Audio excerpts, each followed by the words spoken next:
അവിടെയുള്ള ഹിന്ദുക്കളാവട്ടെ ക്രിസ്ത്യാനികളാവട്ടെ ആരെങ്കിലും വിളിച്ചു പറയുന്നുണ്ട് ഒന്നാമത്തെ ഖബറിന്റെ അടുത്ത് കിടക്കുന്ന മുഹമ്മദ് ഷരീഫുൽ മദനി ടെററിസ്റ്റാണ്, ഫണ്ടമെന്റലിസ്റ്റാണ്, ഭീകരവാദിയാണെന്ന് എല്ലാരും പറയുന്നു മഹാന, എല്ലാരും പറയുന്നു മഹാന.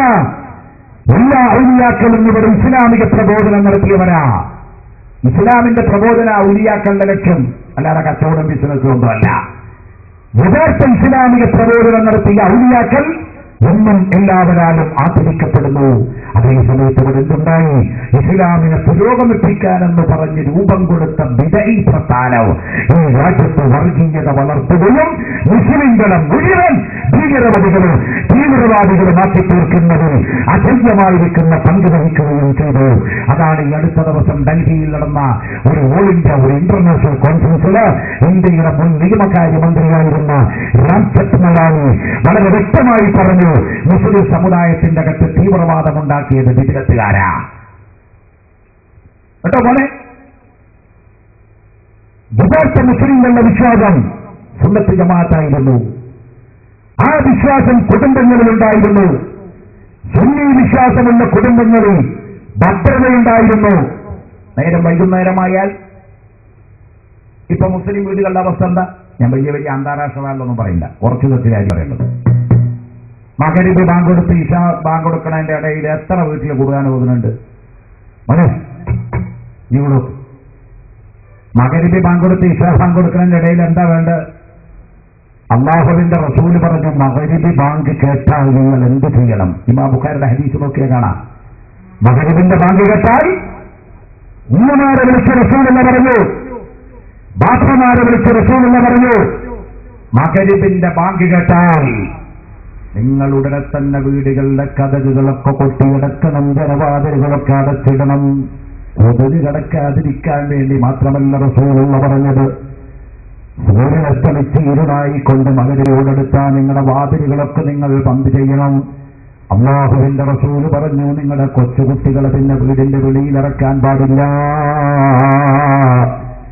റസൂലുള്ള പറയുന്നു, ആ സമയത്ത് ഭൂമിയുടെ അടിഭാഗത്തുനിന്ന് പൊട്ടിമുളച്ചു വരുന്ന ഒരു ശൈത്താനുണ്ട്.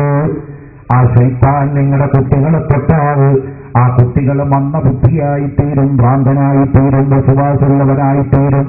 അതുകൊണ്ട് കൊച്ചുകുട്ടികളെ വൈകുന്നേരമായ മകരിബിനോടടുത്ത സമയമായാൽ നിങ്ങൾ വീട് വിട്ട് പുറത്തിറക്കി കളയരുതെന്ന് കാല റസൂലുള്ളാഹി. എത്ര മുസ്ലിം വീടുകളിൽ ഇത് പാലിക്കുന്നുണ്ട്? പിന്നെ റസൂലുള്ള പറഞ്ഞു, മകരിബ് വായിക്കഴിഞ്ഞാൽ മകരിബ് നിസ്കാരം കഴിഞ്ഞാൽ നിങ്ങളുടെ വീടുകളിൽ നിങ്ങൾ മുടങ്ങാതെ പരിശുദ്ധ ഖുർആനിലെ പ്രത്യേകമായ സൂറത്തുകൾ ഓതണം. ഒന്ന് ഇദാ വഖഅത്തിൽ വാഖിയ എന്ന സൂറത്ത് സ്ഥിരമായി ഓതണം വീടുകളിൽ. ഇദാ വഖഅത്തിൽ വാഖിയ എന്ന സൂറത്ത് നിങ്ങളുടെ വീട്ടിൽ സ്ഥിരമായി ഓതിക്കഴിഞ്ഞാൽ അവിടെ ദാരിദ്ര്യമുണ്ടാവുകയില്ല. ഖാല റസൂലുള്ളാഹി.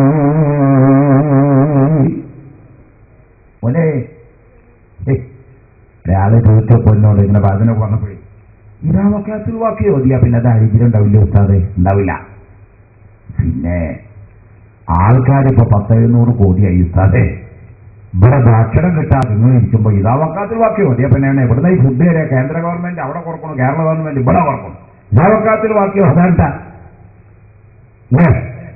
ഭക്ഷ്യക്ഷാമം അടുത്ത നൂറ്റാണ്ടിലെ ഏറ്റവും വലിയ വിപത്ത് ഭക്ഷണം കിട്ടാത്തതാണെന്നാണ് ഐക്യരാഷ്ട്രസഭയുടെ സ്റ്റേറ്റ്മെന്റെങ്കിൽ ചലഞ്ച് ബൈ ചലഞ്ച്. അടിക്കണതിന്റെ മുമ്പ് അല്ലാഹുവിന്റെ സംവിധാനം ഒരുക്കി. ഏറ്റവും വലിയ ആസൂത്രണ വിദഗ്ധനാണ് റബ്ബ്, ഏറ്റവും വലിയ പ്ലാനിംഗ് വിദഗ്ധനാണ് റബ്ബ്. ഒമാമിൻ ദാബത്തുൻ ഫിൽ അർദി ഇല്ലാ അലല്ലാഹി റിസ്ഖുഹാ. ഭൂമിയിൽ ഒരു ജീവിയെ പടക്കുമ്പോഴേക്ക് അതിന്റെ ഫുഡ് ആൻഡ് അക്കോമഡേഷൻ ഇവിടെ സൃഷ്ടിച്ചിട്ടല്ലാതെ അല്ലാഹു പടക്കുന്നില്ല. വളരെ കറകറച്ചാണ്, വളരെ കൃത്യമാണ് പരിശുദ്ധ ഖുർആനിന്റെ സ്റ്റേറ്റ്മെന്റ്. ഞാൻ തെളിയിച്ചു തരാം. എങ്ങനെയെന്നറിയോ? അപ്പൊ നിങ്ങൾക്ക് ചോദ്യം ഉണ്ടാവും, ഉസ്താദേ നമ്മുടെ ഇന്ത്യയിൽ ഇപ്പൊ എത്ര കോടി ജനമുണ്ട് പോലെ? 110 സംതിങ്, 110 കോടി സംതിങ് ജനമുണ്ട് ഇവിടെ. ചൈന കഴിഞ്ഞാൽ ലോകത്ത് 2ാം സ്ഥാനം നമുക്കാ ഉത്പാദനത്തിൽ. അല്ലേ? ഇപ്പൊ കുടുംബാസൂത്രണക്കാർ വന്നിങ്ങനെ പെണ്ണുങ്ങളോടൊക്കെ വാല് പറഞ്ഞു കൊടുക്കണം. എന്താ അതേ ഇപ്പൊ പുതിയൊരു തീരുമാനം വരുന്നുണ്ട്. എലക്ഷന് നിൽക്കണമെങ്കിൽ കുട്ടികളുണ്ടാവാൻ പാടില്ല. അവന് കല്യാണം കഴിഞ്ഞ ആദ്യ രാത്രി ഭാര്യയും ഭർത്താവ് ഒരു സത്യപ്രതിജ്ഞ. ഭാര്യ ചോദിക്കും ഭർത്താവിനോട്, നിങ്ങളെ ഇലക്ഷനേക്കാളുള്ള ഉദ്ദേശമുണ്ടോ? ഉണ്ടെങ്കിൽ ഈ ഇടപാട് വേണ്ട. ഇത് മനുഷ്യന്റെ മൗലിക സ്വാതന്ത്ര്യത്തിന് നേരെയുള്ള കടന്നാക്രമണമാണ്. എന്നാ നിങ്ങൾ നോക്കണം പ്രിയപ്പെട്ടവരെ, ആളുകൾ അധികരിച്ചു എന്നുള്ളത് കൊണ്ട് ഇവിടെ ഭക്ഷ്യക്ഷാമം വരാൻ പോണില്ല. നോണ പറയാതെ യോജിക്കാൻ മുസ്ലിങ്ങൾക്ക് പറ്റില്ല. ജനറേഷൻ കൂടിയാൽ, പോപ്പുലേഷൻ കൂടിയാൽ ഇവിടെ ഭക്ഷ്യക്ഷാമം ഉണ്ടാകുമെന്നുള്ളത് അമേരിക്കയുടെ കരിഞ്ഞുപോയ നെറികെട്ട പ്രസിഡന്റ് ഡബ്ല്യു ബുഷിന്റെ ചരമം കുറിച്ച ബുദ്ധിയിൽ നിന്ന് ഉത്ഭവിച്ച ഒരു വിവരക്കടാണ് കേട്ടോ. ആളുകൾ കൂടിയ ഭക്ഷ്യക്ഷാമം ഒന്നും ഉണ്ടാവില്ല. അത് വെറുതെ പറയാ. ഇപ്പൊ ആഫ്രിക്കയുടെ കാടിൽ പോയി പഠനം നടത്തിയ സൈന്റിസ്റ്റുകാർ പറഞ്ഞത്, ആഫ്രിക്കയിൽ ഇനിയും 500 കോടി ജനം ആഫ്രിക്കയിലുണ്ടായാൽ അവർക്ക് താമസിക്കാനുള്ള ഭൂമിയും അവർക്ക് കുടിക്കാനുള്ള വെള്ളവും അവർക്ക് വേണ്ട എല്ലാ സ്രോതസ്സും ആഫ്രിക്കയിലുണ്ടെന്നാണ് തെളിവ്.